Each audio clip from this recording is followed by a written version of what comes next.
اس نے کہا کہ جناب ایک میری بات سن لیں. فرمایا بتاؤ. اس نے کہا یہ فیصلہ پہلے اللہ کے محبوب علیہ السلام فرما چکے اور میرے حق میں فرما چکے. لیکن اس شخص نے کہا کہ چلو عمر ابن خطاب سے بھی رائے لیتے ہیں.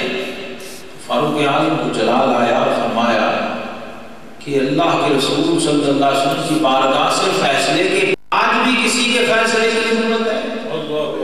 کوئی گنجائش ہے فیصلے؟ اور یہ شخص عمر کے پاس فیصلہ کروانے آیا. اندر گئے، تلوار لائے اور اس شخص کا سر چل. فرمایا عمر کا فیصلہ اس کے بارے میں یہ ہے. اب وہ جو دوسرا ساتھ کھڑا تھا جس کے حق میں فیصلہ ہوا تھا وہ دوڑا بارگاہ رسالت پاک صلی اللہ علیہ وسلم میں حاضر ہوا اور کہا کہ عمر نے کلمہ گو کو قتل کر دیا. ایک مسلمان کو عمر ابن خطاب نے بغیر کسی جرم کے قتل کر دیا، کیس بن گیا. صحابہ کرام تک یہ بات پہنچ گئی، جمع ہو گئے. سب نے یہی کہا کہ ناحق کلمہ گو کو قتل کر دیا ہے عمر ابن خطاب نے.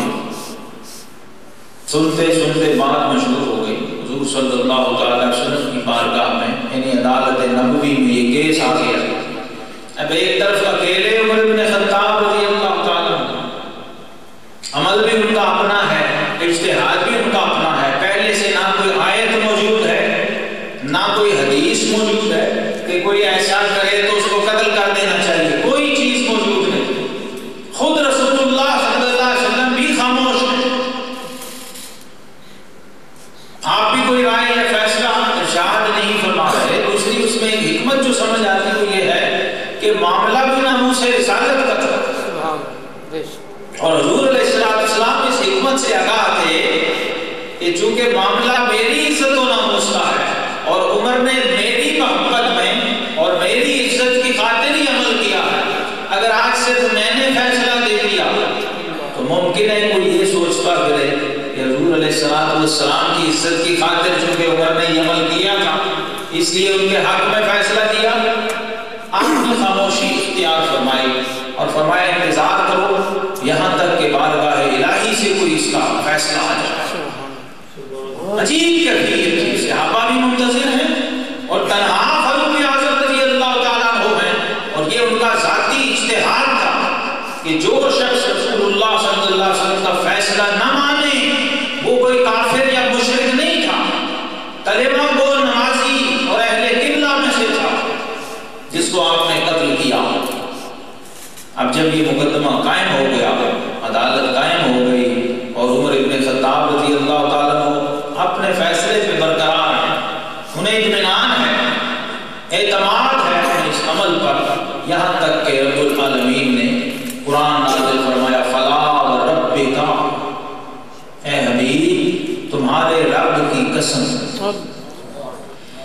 آیت اس انداز سے اتری ہے اور میں کہتا ہوں کہ اگر اس سے آگے کچھ بھی نہ ہوتا تو اس کا مطلب یہ ہے کہ فیصلہ عمر کے حق میں. اب یہ صرف ذوق قرآنی والا سمجھ سکتا ہے میں کیا کر رہا ہوں.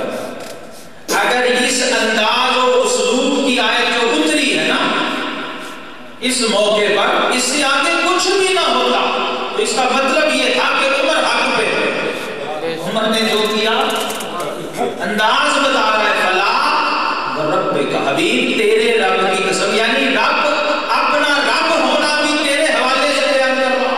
نعرہ تکبیر. قرآن پاک کا اور رب کے رسول صلی اللہ علیہ وسلم کے تعلق کی معراج فلا وربک. یہ نہیں کہا کہ مجھے میری قسم، کہنا تو یہ تھا کہ مجھے میری قسم، لیکن فرمایا حبیب تیرے رب کی قسم. کہنا یہ تھا کہ مجھے میری قسم، لیکن فیصلے کی بات جو قانون دان سمجھ جاتے ہیں نا، جب فیصلہ لکھا جائے جج نے پہلی لائن اسٹیٹمنٹ کیا لکھی ہے تو اس کا مطلب یہ ہوتا ہے کہ آگے فیصلہ یہ ہوگا. جو سمجھدار ہوتے ہیں وہ سمجھ جاتے ہیں. اس فلا وربک کا جو تھا اس نے فیصلہ کر دیا کہ عمر ابن خطاب رضی اللہ تعالیٰ عنہ حق پہ. فرمایا حبیب تیرے رب کی قسم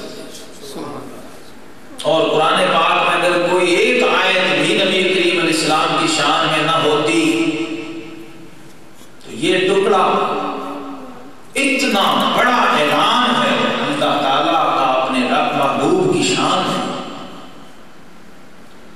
جو قرآن کو سمجھنے والے اہل علم مفسرین ہیں جن کی قرآن کے اسلوب پہ نظر ہے تو وہ اللہ کے محبوب علیہ السلام کی ساری شان اس ایک جملے سے سمجھ جائے. اگر اور کوئی آیت بھی حضور علیہ السلام کی شان میں نہ اترتی تو یہ ایک ٹکڑا کافی تھا. فلا وربک، یہ محبوب اب قیامت تک رب وہ ہے جو تیرا رب ہے. اگر کوئی خود از خود کسی رب کو ڈھونڈتا پھرے یا از خود تجھے چھوڑ کے رب سے کسی تعلق کا دعویٰ کرے تو اس کے پاس اپنے دعوے کی دلیل کوئی نہیں ہے.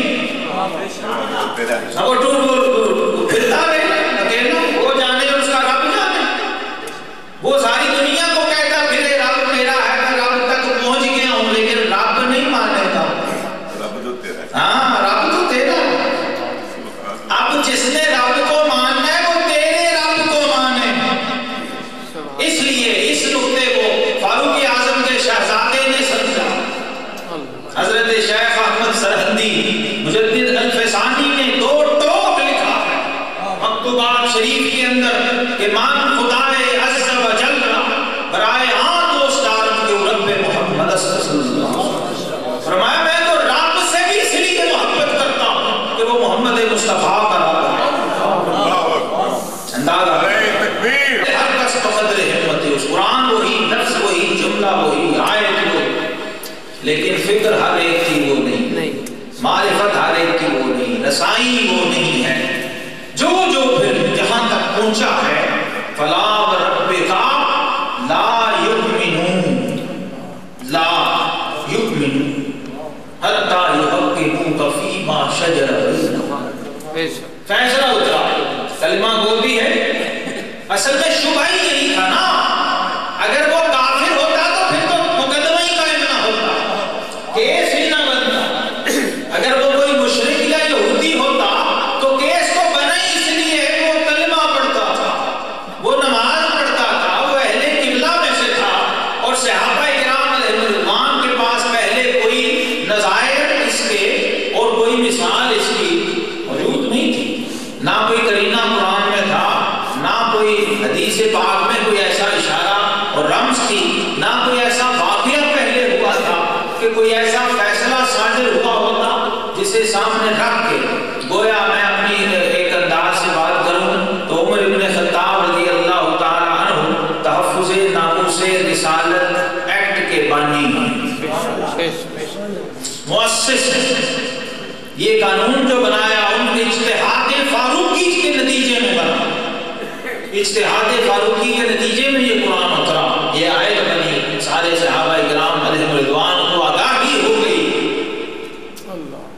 فاروق اعظم رضی اللہ تعالیٰ عنہ کے اس عمل اور اس کی تائید فرماتے ہوئے 3 چیزیں آئی ہیں. فلا وربک، پہلے تو اپنے محبوب کی شان پہ مہر ثبت فرما، توحید بیان کی کہ حبیب اب قیامت تک توحید وہ ہے جو تیری رسالت کے رستے سے ہو کے آئے گی.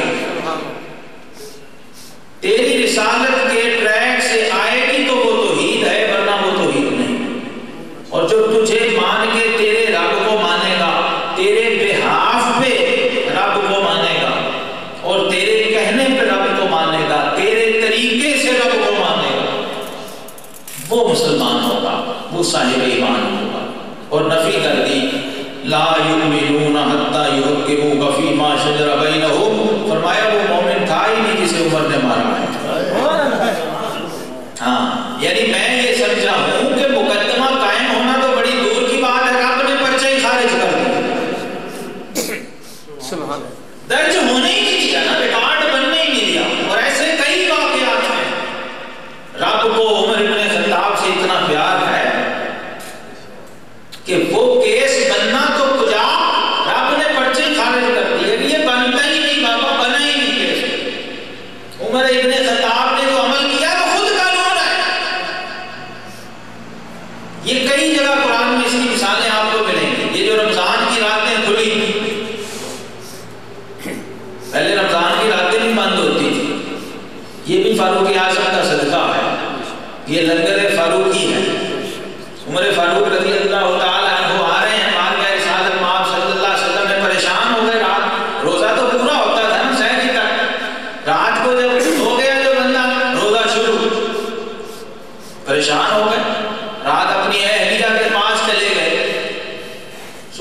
بھولے پریشان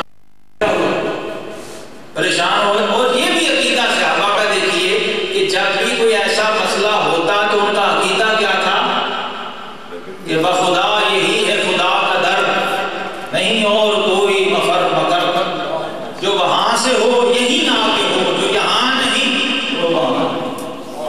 یعنی تنہا عمر ابن خطاب ہے اور ایک کیس، ایک مسئلہ، ایک پرابلم ذاتی طور پہ ایسا بن گیا ہے جس نے پریشان کر دیا.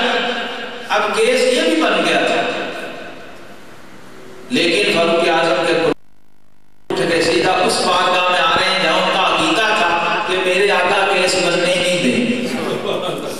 یہ تو فاروق اعظم کی بارگاہ رسالت سے وابستگی اور ادھر رات کی نظر ہے کہ عمر سے یہ ہو گیا ہے، اس لیے آج سے قانون نہیں بدل دیا. کسی اور سے ہوا ہوتا تو شاید معاملہ کچھ اور ہوتا، لیکن فرمایا وہ جس کی زبان پہ حق بولتا ہو اور جس کا قول اور فعل قانون بنتا ہو اس کے معاملے میں ایسا نہیں. ادھر فاروق اعظم حضور علیہ الصلوۃ والسلام کی بارگاہ میں پہنچے اور ادھر رب العالمین نے قرآن پاک نازل فرمایا. قرآن اتر آیا کہ حبیب ان کو بتا دو کہ آج کے بعد رمضان کی راتیں کھول دی، رمضان کی راتوں کی پابندی ختم، کیس بدلی نہیں. اور حضور علیہ السلام نے جواب میں وہ آیت سنا دی کہ عمر مسئلہ ہے ہی کوئی نہیں، جا آرام سے گھر جا. رب نے راتیں کھول دی. حکمتیں دیکھیے، اگر بندوں نے رب سے پیار کیا تو کمی رب نے بھی نہیں چھوڑی. رب نے بھی اپنے پیاروں کی پھر لاج رکھی ہے اور ایسی لاج رکھی ہے کہ اسے قانون میں بدل دیا جو پہلے جرم تھا. سمجھ رہے میں کیا کہہ رہا ہوں؟ پہلے جرم تھا لیکن جب دوست سے ہو جائے تو پھر رب گوارا نہیں کرتا. پھر رب اس کے بدلے کے دوست کے نام اعمال میں دھبا لگے، رب اس جرم کو قانون بنا دیتا کہ آج کے بعد یہ عمل ثواب ہے. جو اس وقت جب سر زد ہوا تو غلطی تھی، گناہ تھا، لیکن چونکہ محبوب سے ہوا ہے، دوست سے ہوا ہے، اس لیے آج کے بعد یہ ثواب ہوگا. سمجھ رہے ہیں بات؟ اللہ ہاں، یہ ہوتی ہے محبوبیت اور دوستی کا. اذا احب اللہ عبدا لن یضرہ الذنب، فرمایا جب اللہ کسی کو اپنا دوست بنا لیتا ہے تو پھر گناہ بھی اسے ضرر نہیں دیتا. یہ فکر آپ کی سماعتوں میں پہلی دفعہ جا رہا ہے، میں دعوے سے کہہ رہا ہوں. آج میں فاروق اعظم پہ بات کر رہا ہوں اس لیے میں نے لفظ دعویٰ بولا. عمر فاروق رضی اللہ تعالیٰ عنہ ایک دن اپنی عمارت کے زمانے، خلافت کے زمانے میں چراگاہ سے گزرے، ساتھی ساتھ تھے وہ عمر جس کے نام سے کیسر و کسریٰ بھی لرزتے ہیں، جس کی شان و شوکت، رعب و دبدبہ اور ہیبت کا یہ حال ہے کہ آپ ایک دن اپنی سال میں صرف 2 سوٹ بناتے تھے. سال میں